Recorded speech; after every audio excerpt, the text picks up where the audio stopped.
ಸ್ನೇಹಿತರೆ ನಮಸ್ಕಾರ. ಇವತ್ತು ಬಹಳ ಸಂತೋಷವಾದಂತಹ ಒಂದು ವಿಚಾರವನ್ನು ನಿಮ್ಮ ಮುಂದೆ ಹೇಳ್ತಾ ಇದ್ದೇನೆ. ಬಹುತೇಕ ನಮಗೆಲ್ಲ ಒಂದು ಖುಷಿ ಇರುತ್ತೆ, ಏನೋ ಒಂದು ಕೆಲಸ ಮಾಡಿದಾಗ 4 ಜನ ನಮ್ಮನ್ನು ಹುರಿದುಂಬಿಸಿದಾಗ ನೀವು ಚೆನ್ನಾಗಿ ಮಾಡಿದಿರಿ, ವರ್ಕ್ ಚೆನ್ನಾಗಿ ಮಾಡಿದಿರಿ ಅಂತ ಹೇಳಿದರೆ ಅದು ನಮಗೊಂದು ಖುಷಿ ಕೊಡುತ್ತೆ. ಅಂತಹ ಒಂದು ಖುಷಿ ನಮಗೆ ಸಿಕ್ಕಿದೆ ನಮ್ಮ ಪಾಲಿಗೆ. ನಮ್ಮ ಈ ಸೋಷಲ್ ವರ್ಕ್ ಏನಿದೆ, ನಮ್ಮ ಮಾಧ್ಯಮವಾಗಿ ನಾವು ಒಂದು ಕಡೆ ಕೆಲಸ ಮಾಡಿದರೆ ಇನ್ನೊಂದು ಕಡೆಯಿಂದ ಸೋಷಲ್ ವರ್ಕ್ ಕೂಡ ನಾವು ಮಾಡ್ಕೊಂಡು ಬರ್ತಾಯಿದ್ವಿ ಕಳೆದ ಕೆಲವು ವರ್ಷಗಳಿಂದ. ಅಂದರೆ ಒಂದು 3ರಿಂದ 4 ವರ್ಷಗಳಲ್ಲಿ ಈ ಥರ ಕೆಲಸ ಕಾರ್ಯಗಳನ್ನು ನಾವು ಮಾಡ್ತಾ ಬಂದ್ವಿ. ಅಂತಹ ಒಂದು ಕೆಲಸ ಕಾರ್ಯಗಳಲ್ಲಿ ತುಂಬ ಜನ ಪಾಪದವರಿಗೆ, ಆರ್ಥಿಕವಾಗಿ ಹಿಂದುಳಿದವರಿಗೆ ನಮ್ಮ ಚಾನಲ್ ಒಂದು ಪ್ಲ್ಯಾಟ್ಫಾರ್ಮ್ ಆಗಿ ನಮ್ಮ ವ್ಯೂವರ್ಸ್ ಅವರು ಕೊಟ್ಟಂತಹ ದುಡ್ಡನ್ನು ಅವರ ಕುಟುಂಬಕ್ಕೆ ತಲುಪಿಸುವಂಥ ಕೆಲಸವನ್ನು ನಾವು ಮಾಡ್ಕೊಂಡು ಬಂದಿದ್ವಿ. ಅಂತಹ ಒಂದು ಕಾರ್ಯಕ್ಕೆ ಹೊಸದಾದಂತಹ ಸೇರ್ಪಡೆ ಅಂತ ಹೇಳಿದ್ರೆ ಅದು ಅಜ್ಜಾವರದ ಒಂದು ಕುಟುಂಬಕ್ಕೆ ನಾವು ಮಾಡಿದಂತಹ ನಮ್ಮ ಚಾನಲ್ ಮೂಲಕ ಹಣದ ಒಂದು ಅವರಿಗೆ ಅವಶ್ಯಕತೆ ಇದ್ದಾಗ ನಾವು ಅದನ್ನು ತಲುಪಿಸಿದ್ದೇವೆ. ಭಾಳ ಸಂತೋಷವಾಗುತ್ತೆ. ಒಂದು ಕಡೆಯಲ್ಲಿ ಬೇಬಿ ಕುಮಾರ್ ಅನ್ನುವಂಥವ್ರು ಕ್ಯಾನ್ಸರ್ 4ನೇ ಹಂತದ ಚಿಕಿತ್ಸೆಗೆ ಒಳಗಾಗಿದ್ದರು. ಅಂತಹ ಸಂದರ್ಭದಲ್ಲಿ ಅವರು ದುಡ್ಡಿಗಾಗಿ ಎಲ್ಲ ಕಡೆ ಓಡಾಡ್ತಾರೆ, ಎಲ್ಲೂ ಅವರಿಗೆ ಹಣ ಸಿಕ್ಕಿರೋಲ್ಲ. ನಾಳೆ ಏನು ಅನ್ನುವಂಥ ಪರಿಸ್ಥಿತಿ ಉಂಟಾಗಿರುತ್ತೆ. ಮಗಳು ಕೂಡ ಒಂದು ಕಡೆಯಲ್ಲಿ SLC ಎಕ್ಸಾಮ್, ಪ್ರಿಪ್ರೇಟರಿ ಎಕ್ಸಾಮ್ಗೆ ರೆಡಿ ಆಗ್ತಾಯಿದ್ರು.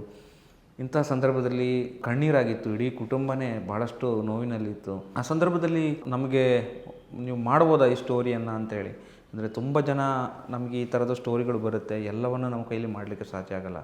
ಆದರೆ ನೋಡಿಕೊಂಡು ನಾವು ಕೆಲವು ಕೆಲಸಗಳನ್ನು ಮಾಡ್ತೀವಿ. ಅಂತಹ ಒಂದು ಸ್ಟೋರಿಯಲ್ಲಿ ಈ ಬೇಬಿ ಕುಮಾರ್ ಅವ್ರದ್ದು ಕೂಡ, ಅವರು ದವಡೆಯ ಮೂಲದ ಆ ಒಂದು ಕ್ಯಾನ್ಸರ್ ಅವರನ್ನು ಫುಲ್ ಬಾಧಿಸಿತ್ತು.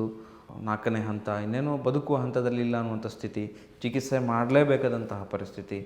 ಆ ಸಂದರ್ಭದಲ್ಲಿ ಅವರ ಮನೆಗೆ ನಾವು ಭೇಟಿ ಕೊಟ್ಟಂಥ ಸಂದರ್ಭದಲ್ಲಿ ಅವರ ಮಗಳಾಗಿರ್ಬೋದು ಅಥವಾ ಅವರ ಪತ್ನಿ ಆಗಿರ್ಬೋದು, ಅವರೆಲ್ಲರೂ ಕೂಡ ಕೂಲಿ ಕೆಲಸಕ್ಕೆ ಹೋಗೋರು. ಒಂದು ಕಡೆಯಲ್ಲಿ ಪತ್ನಿ ಬಿದ್ದು ಅವರ ಕಾಲು ನೋವಾಗಿ ಅವರು ಕೂಡ ಕೆಲಸಕ್ಕೆ ಹೋಗೋದಂಥ ಸ್ಥಿತಿ. ಇನ್ನೊಂದು ಕಡೆಯಲ್ಲಿ ಅವರು ಬೇಬಿ ಕುಮಾರ್ ಅವರು ಮನೆ ಯಜಮಾನ, ಅವರು ಕೆಲಸಕ್ಕೆ ಹೋಗ್ತಾಯಿದ್ರು. ಈ ಕ್ಯಾನ್ಸರ್ನಿಂದಾಗಿ ಅವರು ಕೂಡ ಕೆಲಸವನ್ನು ಕಳೆದುಕೊಳ್ಳುವಂತಹ ಪರಿಸ್ಥಿತಿ ಬಂತು. ಇನ್ನು ಓದ್ತಿರುವಂಥ ಮಕ್ಕಳು ಇಬ್ಬರು ಕೂಡ, ಒಬ್ಬನು ಗಂಡು ಮಗ, ಇನ್ನೊಬ್ಬಳು ಹುಡುಗಿ. ಹೀಗಾಗಿ ಏನು ಮಾಡೋದು, ಈ ಬಾಲಕಿ ಇಂಥ ಕಷ್ಟದಲ್ಲಿರುವಾಗ ನಾವು ಸಹಾಯ ಮಾಡಲೇಬೇಕು ಅಂತೇಳಿ ನಿಂತ್ವಿ. ನಾವೊಂದು ವಿಡಿಯೋ ಮಾಡಿದ್ವಿ, ನೀವುಗಳೆಲ್ಲ ಸಹಕಾರ ಕೊಟ್ರಿ. ಅವರಿಗೆ ಸುಮಾರು 3 ಲಕ್ಷಕ್ಕೂ ಅಧಿಕ ಹಣ ಅವರ ಕುಟುಂಬಕ್ಕೆ ಬಂತು. I am proud, very proud ಆಗ್ತಾಯಿದೆ. ಯಾಕೆಂದರೆ ಆ ಹಣವನ್ನು ಅವರ ಕುಟುಂಬಕ್ಕೆ ತಲುಪಿಸಿದಂಥ ಕೀರ್ತಿ ನಿಮ್ಮದಾದರೆ ಅದಕ್ಕೊಂದು ವೇದಿಕೆ ಕೊಟ್ಟಂತಹ ಕೀರ್ತಿ ನಮ್ಮದಾಯಿತು. ಈ ಹಿನ್ನೆಲೆಯಲ್ಲಿ ನಿಮ್ಮೆಲ್ಲರ ಪರವಾಗಿ ಅವ್ರನ್ನ ಕರೆದ್ರು. ಧರ್ಮ ದೈವಗಳ ನಡಾವಳಿ ಆದ ಮರುದಿನವೇ ನಮ್ಮನ್ನು ಕರೆದುಬಿಟ್ಟು ಅವರು ಅಲ್ಲಿ ಸುಮಾರು 50-60 ಜನಕ್ಕೂ ಹೆಚ್ಚು ಜನ ಇದ್ದಂತಹ ಒಂದು ಕಾರ್ಯಕ್ರಮದಲ್ಲಿ ನಮ್ಮನ್ನು ಗೌರವಿಸಿದರು. ನಮ್ಮ ಸಂಸ್ಥೆಗೆ ಮತ್ತು ನಿಮಗೆ ಎಲ್ಲಕ್ಕಿಂತ ಹೆಚ್ಚಾಗಿ ನೀವುಗಳು ಕೊಟ್ಟಂಥ ಹಣ. ಇನ್ನೊಂದು ಮುಖ್ಯವಾದ ವಿಚಾರ ಇಲ್ಲಿ ನಾನು ಹೇಳಲೇಬೇಕು. ಒಬ್ಬರು ಮಂಡ್ಯದವರಂತೆ, ಒಬ್ಬರು ಚಾಲಕರು, ಬಸ್ ಚಾಲಕರು. ಅವರು ಪಾಪ ಅವರಿಗೆ ಜಾಬ್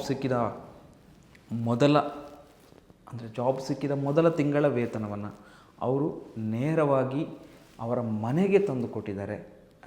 ನನ್ನ ನಿಜ ತುಂಬ ಥ್ಯಾಂಕ್ಸ್ ಸರ್, ನೀವು ತುಂಬ ಒಳ್ಳೆ ಕೆಲಸ ಮಾಡಿದಿರಿ. ನಮ್ಮ ವಿಡಿಯೋ ನೋಡಿಕೊಂಡು ಮಂಡ್ಯದಿಂದ ಬಂದು ಆ ಕುಟುಂಬಕ್ಕೆ ಸಹಾಯ ಮಾಡಿದಿರಿ.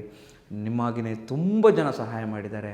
ಅವರು 5,000 ರೂಪಾಯಿ ಹಣವನ್ನು, ಮೊದಲ ತಿಂಗಳ ವೇತನದ 5,000 ರೂಪಾಯಿ ಹಣವನ್ನು ಬೇಬಿ ಕುಮಾರ್ ಅವರಿಗೆ ಕೊಟ್ಟು, ಇನ್ನು 1,000 ಹಣವನ್ನು ಮಗಳಿಗೆ ಕೊಟ್ಟು, ಮಗಳಿಗೆ ತಿಂಗಳು ನಾನು ಈ ಹಣವನ್ನು ತಲುಪಿಸ್ತೇನೆ, ಇನ್ನೂ 1,000 ತಲುಪಿಸ್ತೀನಿ ಅಂತ ಹೇಳುವಂಥ ಭರವಸೆಯನ್ನು ಕೂಡ ಕೊಟ್ಟು ಹೋಗಿದ್ದಾರೆ. ನಿಜಕ್ಕೂ ಮಾನವೀಯತೆ, ಮನುಷ್ಯತ್ವ ಅನ್ನೋದು ಇನ್ನೂ ಕೂಡ ನಮ್ಮ ಪ್ರಪಂಚದಲ್ಲಿ ಜೀವಂತವಾಗಿದೆ ಅನ್ನೋದಕ್ಕೆ ಇದು ಬಹಳ ಸ್ಪಷ್ಟವಾದಂತಹ ಒಂದು ಉದಾಹರಣೆ ಅಂತ ಹೇಳ್ಬೋದು. ಇನ್ನೊಂದು ಚಾರಿಟೇಬಲ್ ಟ್ರಸ್ಟ್ ಅವರು, ನಮ್ಮ ದಕ್ಷಿಣ ಕನ್ನಡ ಜಿಲ್ಲೆಯ ಚಾರಿಟೇಬಲ್ ಟ್ರಸ್ಟ್ ಅವರು 25,000 ರೂಪಾಯಿಯ ಚೆಕ್ಕನ್ನು ಕೂಡ ಆ ಕುಟುಂಬಕ್ಕೆ ಕೊಟ್ಟು ಹೋಗಿದ್ದಾರೆ.